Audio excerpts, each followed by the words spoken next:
To be with you today for another one of my weekly Friday afternoon self-care chats. If you like what you see, please hit the like, comment, share button. It helps get it out to more people. Thank you for doing that. Today's topic is overcoming those kind of subtle addictions and distractions that really leak your power and energy.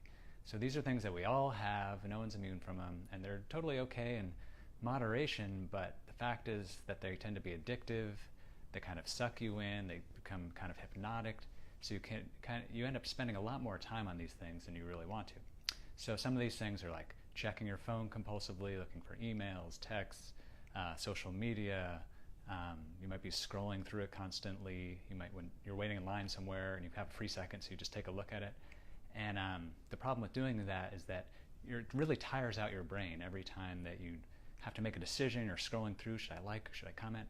That really drains your energy, so you can't give it to the things that really matter in your life, things like your family, your friends, maybe your business, your passions, loved ones, all that stuff.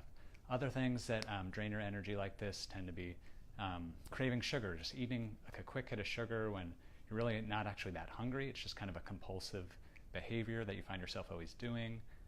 Maybe it's watching TV, surfing the internet, complaining, worrying. These are all these kinds of behaviors that we just kind of do without thinking about them, and they can be really distracting, really draining, really depleting.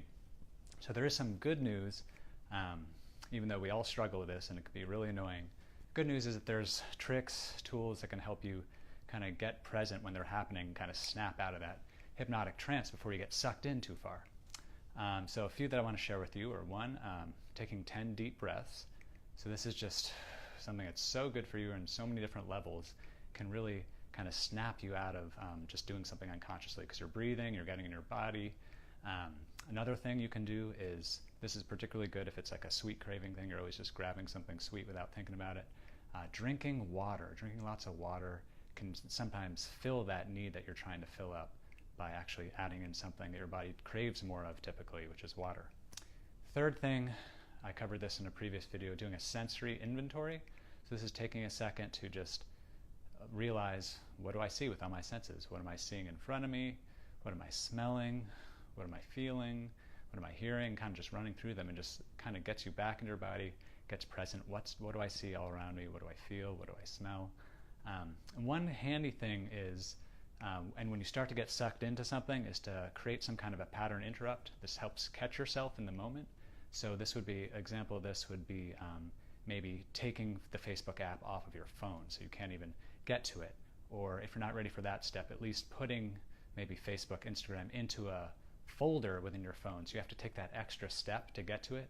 And in that moment, it kind of gives your brain a chance to realize, oh yeah, I'm doing that thing that I'm trying not to do so much of. So you just kind of add in that little interrupt from whatever your pattern is to doing these kinds of things that really gives your brain a chance to remember, oh yeah, let me get back to doing what I want to be doing. So to recap, if you feel called to do one of these subtle addictive behaviors, it's distracting you from living the way you really want to be living and it's draining your energy, take 10 deep breaths, drink a lot of extra water, do a sensory inventory. And that's what I have to share with you today. If you liked what you heard, please contact me. I do amma therapy, Asian bodywork based on Chinese medicine. I help people with these kinds of lifestyle things, mindset issues, exercise, nutrition. It's a really super powerful modality based on Chinese medicine. Work all along the points and channels, but don't use needles. Urge you to try it out if it sounds interesting to you. And I hope you have a fantastic weekend.